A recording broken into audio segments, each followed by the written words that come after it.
This is not your average little car. It's not tiny. It is in fact mini, being the Mini Cooper Clubman S. Today with it here next to me, it is a lot smaller looking than you'd expect. So we're gonna see if someone of my stature can enjoy a car just like this. My name is Jason and you're watching Got an X.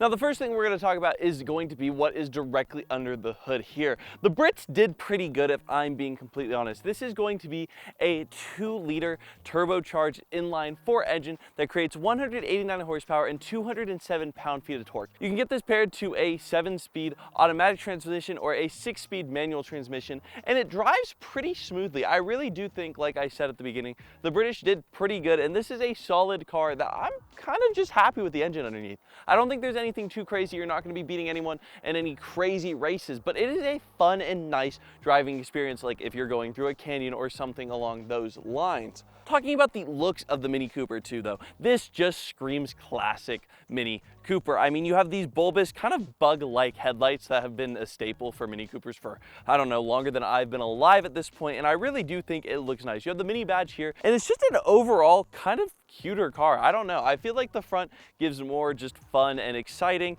not necessarily something aggressive and sharp, which is a nice little change up if I'm being honest. This definitely will stand out a little bit more in a crowd than your traditional American sedan or something along those lines. I really do like it. You have the S badging here as well with this kind of minuscule grille. I do think the front ties together and the Mini does look great up here. Moving on to the side, you can tell that this is also going to be quite boxy. I love the rim design here. It's pretty standard, but you have the Mini logo in the center of them, as well as you have the S badging on the side here. You have the chrome accents that kind of taper through the front as well, just being a full circle around the car, which is also a nice addition. On top of that, you have the two-tone top here that matches the color of the stripes, giving you a bit of diversity in that aspect. I think there's a lot of great things that there is throughout the Mini Cooper, but one thing that it needs to be answered just from looking at it head on like this is how tall is this thing actually?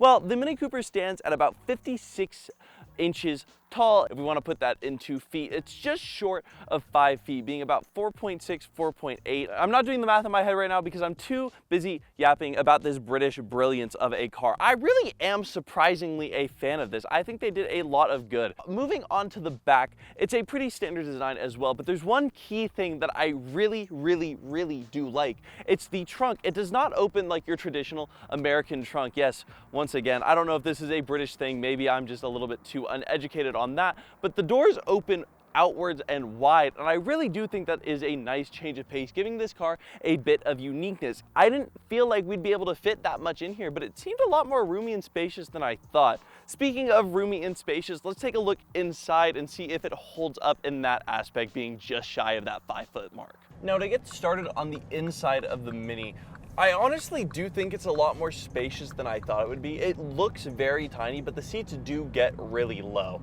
I feel like there's actually a good bit of headroom in here, which is kind of shocking, as I feel like I've been in multiple cars that are bigger than this, quote unquote, that just don't have the headroom themselves. Mini's already done a great job with the Clubman, just making sure we have enough room for that.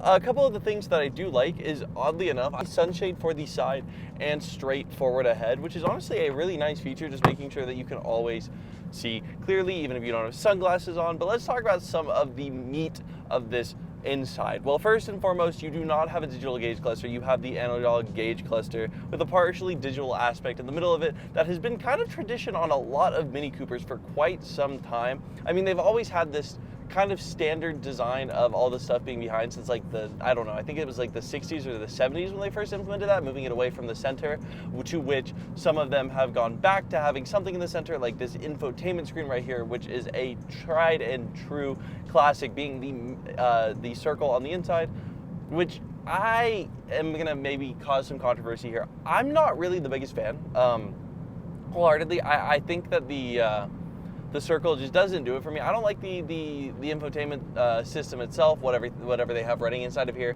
It seems a little bit clunky. You do have a nice dial to control it all, but honestly, it's just really not my favorite. And that's just a personal preference thing. I know a lot of people are like, oh, well, it's so like easy and convenient, which is true. One big thing though is if you leave it if you don't touch it for a while and you don't set it on anything, it's going to go back to that standard clock view, which is reminiscent of what it was like back in the day. The materials on the inside of here are honestly surprisingly high quality. This car started about 31,000 brand new when it first came out, and I do think the quality is held up in here quite nicely. The seats are not leather, but they are still very comfy. A couple things though that aren't necessarily the absolute greatest is the steering wheel. I'm not the biggest fan of this steering wheel. I feel like it's a little bit too protruded in certain areas where my hand wants to rest for me to be able to comfortably sit here and drive.